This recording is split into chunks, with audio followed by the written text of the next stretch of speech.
नमस्कार, NaughtyNews.com में आपका स्वागत है। रॉबर्ट मुगाफुली को कौन नहीं जानता। एक ऐसा व्यक्ति जो कोरोना आने के बाद में पूरी दुनिया में प्रसिद्ध हो गया। रॉबर्ट मुगाफुली उस शख्स का नाम है जिसने पपीते, बकरी का दूध और इन सारी चीज़ों को लेकर RT-PCR टेस्ट करने के लिए भेज दिया और उस टेस्ट के जो नतीजे आए वो चौंकाने वाले थे, क्योंकि कई जगहों पे वो टेस्ट पॉजिटिव आ गया। इस सूचना के बाद उन्होंने अपनी मिलिट्री को इसकी जांच करने का आदेश दे दिया और अपने देश को कोरोना फ्री घोषित कर दिया। रॉबर्ट मुगाफुली के इस दुस्साहस के कारण वो पूरी दुनिया में प्रसिद्ध हो गए और वो आखिर तक, जब तक वो जीवित रहे, उन्होंने कोरोना को बीमारी नहीं माना। जब उनका निधन हुआ तो वो हार्ट अटैक के कारण हुआ। हालांकि कुछ हिस्सों में मीडिया के उसे कोरोना से मौत के तौर पर रिपोर्ट किया गया। उनके निधन के बाद भी उनके देश में, तंजानिया में, लोग आज भी मास्क नहीं लगाते हैं, आज भी सोशल डिस्टेंसिंग का पालन नहीं करते हैं, कोई वैक्सीन नहीं है और कोई टीका नहीं है। अब ये सब जब हम सुनते हैं तो आपके मन में और हमारे मन में जिज्ञासा होती है कि वहाँ पे क्या स्थिति होगी, वहाँ लोग किस तरह से रह रहे होंगे। जाहिर बात है, हर व्यक्ति ये जानना चाहता है कि वहाँ क्या हो रहा होगा। तो हमने ये जानने के लिए एक व्यक्ति जो है हमारे दिल्ली के अनीस भाई, तंजानिया में एक एग्जीबिशन के सिलसिले में गए हुए हैं। अनीस भाई ने वहाँ उस एग्जीबिशन में क्या देखा, उस एग्जीबिशन के दौरान वहाँ तंजानिया का माहौल क्या देखा, उसके बारे में हम उनसे बात कर रहे हैं। हम जानने की कोशिश करते हैं कि वहाँ सचमुच के हालात तंजानिया के क्या हैं। वैक्सीन को लेकर तो बुरी खबर आ गई है। कोरोना है भी या नहीं है, जो आपके जीने की पहली शर्त होगी, आपको वो करनी ही होगी। और विचलित करने वाली खबरें, सबसे ज़्यादा मुनाफा बाजार को हो रहा है। वायरस है, उसका हवा में घुल जाना, इससे बड़े सवाल खड़े हो गए। इस पे बातचीत करेंगे। नमस्कार,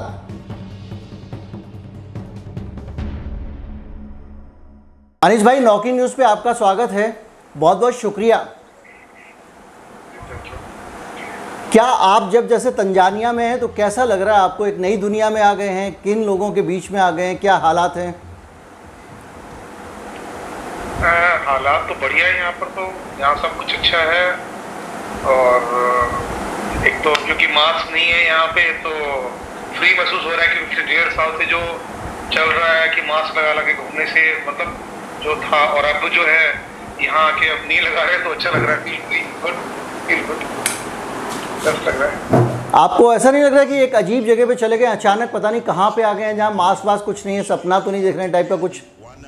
हाँ बिल्कुल ऐसा हुआ मेरे साथ। जब मैं एयरपोर्ट पे आके जब हमने मास्क उतार दिया तो मुझे 2 दिन तक 3 दिन तक मुझे बार बार मास्क का ध्यान आता था कि ऐसा लगता है कुछ चीज मेरे लाइफ के अंदर से कुछ खट गया ना, जैसे इस तरह से फील हो रहा था मुझे। जी जी। बड़ा ऑकवर्ड फील हो रहा था। बट फिर अब करीब 15-20 दिन हो गए हमको यहाँ पर, तो अब बिल्कुल नॉर्मल हो गया। अब जैसे नॉर्मल लाइफ होती है वैसे हो गया। बट फर्स्ट डे, पहला दिन 2 दिन तो बिल्कुल हमें बार बार मुझे ख्याल आता था कि मास्क कहाँ है, मैं मास्क भूल जाता क्योंकि वो हैप्चुअल हो गए ना एक तरह से उसके। जी जी जी। वो एक पार्ट ऑफ द लाइफ बन गया एक तरह से, इतना कर करके ना खराब हो गई। तो अभी आप तंजानिया के किस शहर में, कहाँ पे हैं तंजानिया में? मैं दार एस सलाम में हूँ। अच्छा, दार एस सलाम में है। तो वहाँ पे एग्जीबिशन, क्या दार एस सलाम किस तरह का शहर है, क्या वहाँ का माहौल है? ये यहाँ का फाइनेंशियल कैपिटल है, जैसे हमारा मुंबई है इंडिया का, ये यहाँ का फाइनेंशियल कैपिटल है। जी जी। तो वहाँ पे किस, तो सारा जो पोर्ट यहीं पर है, इनका पोर्ट यही है, सारा पोर्ट एरिया। क्या खूबसूरत शहर है या अफ्रीकन देश है तो गरीब ऐसे ही कुछ तो भी? सर देखिए, क्योंकि डेवलप अभी पूरी तरह से नहीं है, तो खूबसूरती तो आदमी की आंख में होनी चाहिए। वैसे तो बाकी सब कुछ ठीक है, बाकी लोग अच्छे हैं। बेस्ट पार्ट है कि यहाँ के लोग बहुत अच्छे हैं, बहुत पोलाइट हैं और बहुत ज्यादा कोऑपरेटिव हैं और सामने वाले को की रिस्पेक्ट करते हैं। कोई भी जब, अच्छा, किस सिलसिले में आपका वहाँ जाना हुआ है? एक्चुअली मैं एजुकेशन प्रोडक्ट में डील करता हूँ ना, तो एजुकेशन प्रोडक्ट को हमें प्रमोट करने के लिए मैं टाइमली अलग अलग कंट्री में जाता रहता हूँ। जी जी। वहाँ पर वहाँ के स्कूल्स वगैरह में और वहाँ के मतलब और भी जो इंस्टीट्यूट्स होते हैं वहाँ पर हम लोग जाके अपने, तो कभी कभी हम लोग कुछ ये एग्जीबिशंस वगैरह में पार्टिसिपेट करते हैं। तो तंजानिया के जो लोग हैं उनका रवैया आपको कैसा लगा जब आप गए? तो उन्होंने, क्या वो भारत के बारे में जानना चाहते हैं, क्या वो तंजानिया के बाहर कोरोना को लेकर क्या हो रहा है उसके बारे में उनको पता है? नहीं, मेरे को अभी तक तो ऐसा कहीं नहीं लगा कि इन्होंने कुछ मेरे से पूछा, किसने पूछा भी हो कि इंडिया कैसा है। ये मतलब इनको तो लगता है, मुझे लगता है इनको पता ही नहीं कोरोना है कैसा। अच्छा, मतलब तो क्या बाहर की दुनिया से इंफॉर्मेशन के मामले में वो लोग कटे हुए हैं या वाकई उनके टीवी में, अखबारों में उनको पता चलता रहता है कि अमेरिका में क्या हो रहा है, भारत में क्या हो रहा है, डेल्टा वेरिएंट क्या है, अल्फा वेरिएंट क्या है कुछ? नहीं, देखिए इन्फॉर्मेशन का फर्क तो है ही है। इन्फॉर्मेशन का फर्क इसलिए है ना क्योंकि ऑब्वियसली एक आदमी जो होता है वो अपने पर्टिकुलर कंट्री का न्यूज ज्यादा देखता है जी। मतलब 100 में से जो मैंने ऑब्जर्व किया अपनी लाइफ के अंदर, आउट ऑफ 100 मेरे ख्याल से 10-5 लोग ऐसे होते हैं जो इंटरनेशनल न्यूज पे ज्यादा ध्यान देते हैं। वो अपने अपने कंट्री में क्या हो रहा है उससे रिलेटेड ज्यादा लोग देखते हैं। पिछले दिनों एक ट्रेंड, गूगल ट्रेंड आया था, उससे ये पता चला था कि बड़ी संख्या में लोग कोरोना वायरस के सिम्टम्स के बारे में जानना चाह रहे हैं। नहीं, मुझे तो लगा नहीं यहाँ पर ऐसा कुछ। अच्छा, आपने उन लोगों से जानने की कोशिश की कि क्या उनको, उनका वहाँ का क्या माहौल है, उसको लेके, कोरोना को लेके टीका लग रहा है कि नहीं लग रहा है, किस तरह का हो रहा है, क्या जांच हो रही है कि नहीं हो रही है? देखिए मैंने जैसे बात हुई थी, कई लोगों से बात होती रहती है जी। तो टीका तो यहाँ हो नहीं रहा। जो लोग गए हैं, कुछ लोग मुझे पता लगा था, कुछ इंडियंस हमारे जो पुराने हैं, क्योंकि मैं पहले भी आता रहता हूँ यहाँ पर। जी जी। तो कुछ जो इंडियंस हैं उन्होंने बताया था कि कुछ लोग यहाँ से इंडियंस जो थे और कुछ और भी कुछ बाहर और भी कुछ लोकल लोग भी यहाँ से स्पेशल फ्लाइट से गए, दुबई गए और दुबई जाके वो अपना वैक्सीनेशन करा के आए। अच्छा, बाहर दूसरे देशों में जाके लोग वैक्सीनेशन करा रहे हैं? मुझे नहीं, एक का ही मुझे पता है कि उन्होंने बताया था कि हम जो हमारे एक रेस्टोरेंट में जहाँ लंच डिनर वगैरह करते हैं, they have told me। अच्छा, आप जैसे वहाँ गए हैं, एक एग्जीबिशन में हिस्सा लेने गए हैं, 1000-2000 लोग, कितने लोग वहाँ पे एग्जीबिशन में हैं? मेरे ख्याल से तो कुछ आइडिया नहीं है, बट अभी लास्ट इनका जो मेन दिन था इनका सभा जो होता है वो इनका एक नेशनल डे होता है। जी जी। जो 7th को सभा मतलब होता है 7 जी। मतलब 7 जी। तो सभा 7 जुलाई है ना ऐसे। जी। तो उस दिन मेरे ख्याल से अप्रोक्स 70,000 के आसपास इतना या कुछ इतने आसपास लोग। तो आप जैसे भारत से गए हैं, आपको एक साथ 70,000 लोगों के बीच में वहाँ पे एग्जीबिशन में भीड़ भाड़ में, जैसे यहाँ प्रगति मैदान में एग्जीबिशन लगती है, क्योंकि जो आपने वीडियो देखे हैं उसको देख के मुझे ऐसे लग रहा है, तो उस पूरे इतनी भीड़ में, प्रगति मैदान जैसी भीड़ में, आपको लगा नहीं कि कहीं मुझे यहाँ कोरोना वोरोना ना हो जाए? नहीं, जब कोई है ही नहीं यहाँ कोरोना, यहाँ पर सब ऐसे ही घूम रहे हैं, सब लोग ऐसे चल रहे हैं, कोई दिक्कत नहीं। अच्छा, वहाँ पे मुझे तो लगा क्या, अच्छा ये कुछ खबरें और भी आई थी, जैसे बीबीसी ने और कई जगहों पे इन्वेस्टिगेट करने की कोशिश की कि वहाँ पे कोरोना का डेथ रेट है, क्या है, कुछ लोगों से पता चला ज़्यादा लोगों की मौत हुई है हाल के सालों में, या सब कुछ नॉर्मल है? देखिए इसके बारे में मैंने किससे बात की थी तो उन्होंने मुझे बताया कि गवर्नमेंट ने कुछ भी डिक्लेयर नहीं कर रखा है यहाँ पर।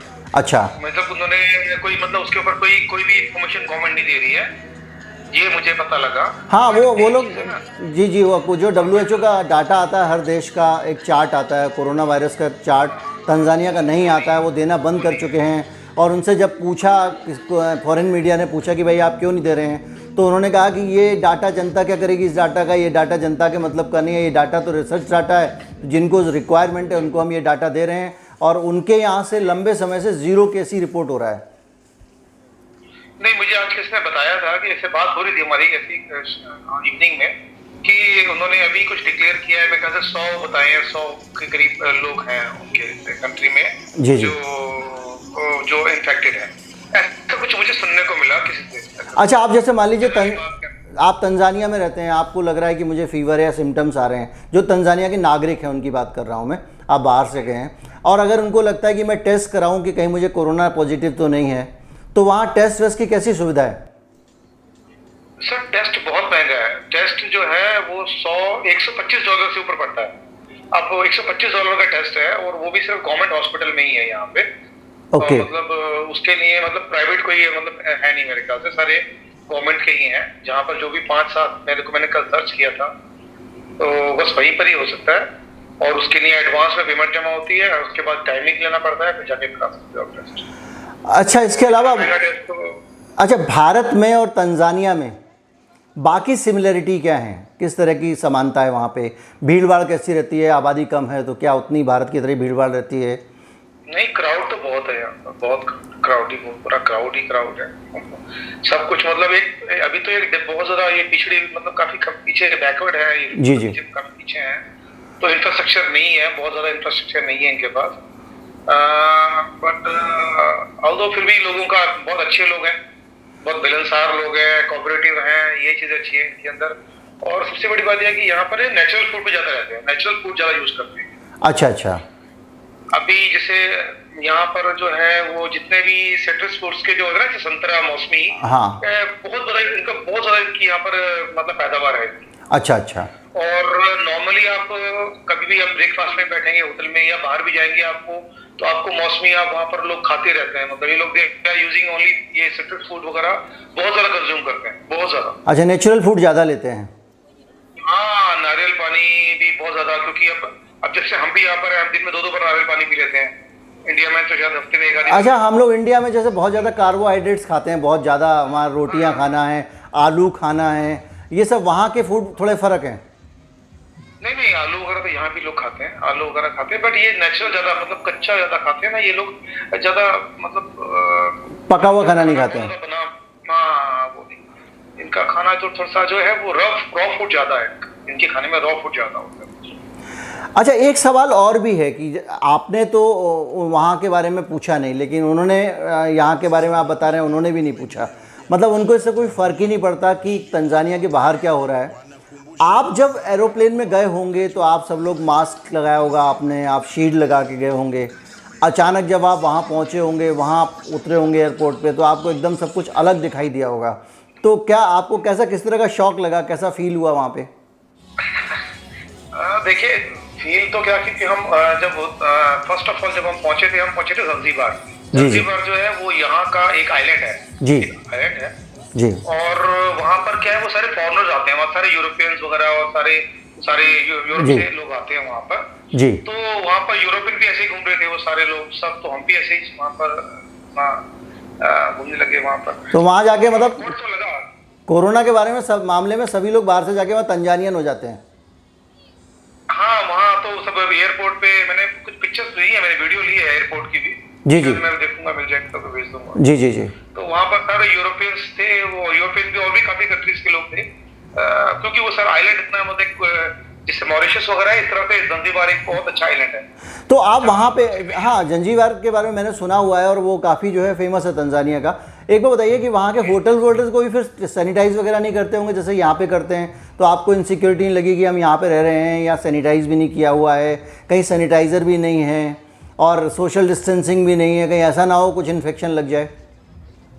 नहीं, मुझे ऐसे लगा। लौट के यहाँ आपके जो फैमिली के लोग हैं वो आपसे बात करते होंगे, वो पूछते होंगे वहाँ क्या हो रहा है क्या नहीं हो रहा है, उनको बहुत सारी क्यूरियोसिटी रहती होगी, कैसे रिस्पॉन्ड करते हैं आप, क्या जवाब देते हैं उनको?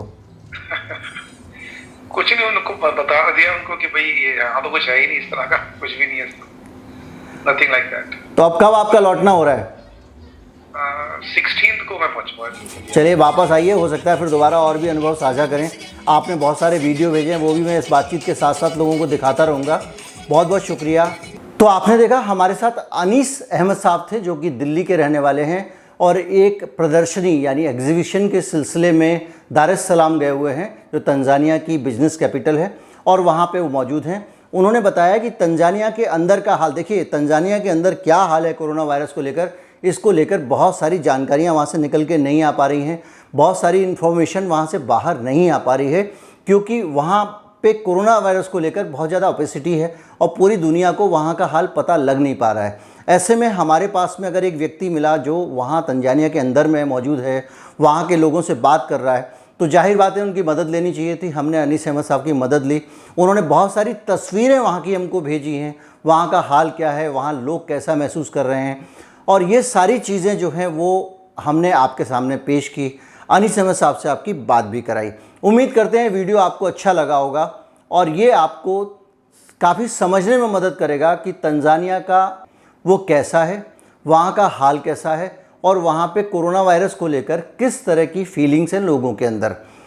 चैनल को सब्सक्राइब कर लीजिए और ज़्यादा से ज़्यादा लोगों तक इस वीडियो को पहुँचाइए। आप अगर इस चैनल का सहयोग करना चाहते हैं, हमारा सपोर्ट करना चाहते हैं, तो आप जो जो हमारा डिस्क्रिप्शन है उसमें सबसे नीचे हमारा UPI ID है, वहाँ जाकर आप जो भी आपकी इच्छा हो वो रकम हमको दान कर सकते हैं। नमस्कार, जय हिंद।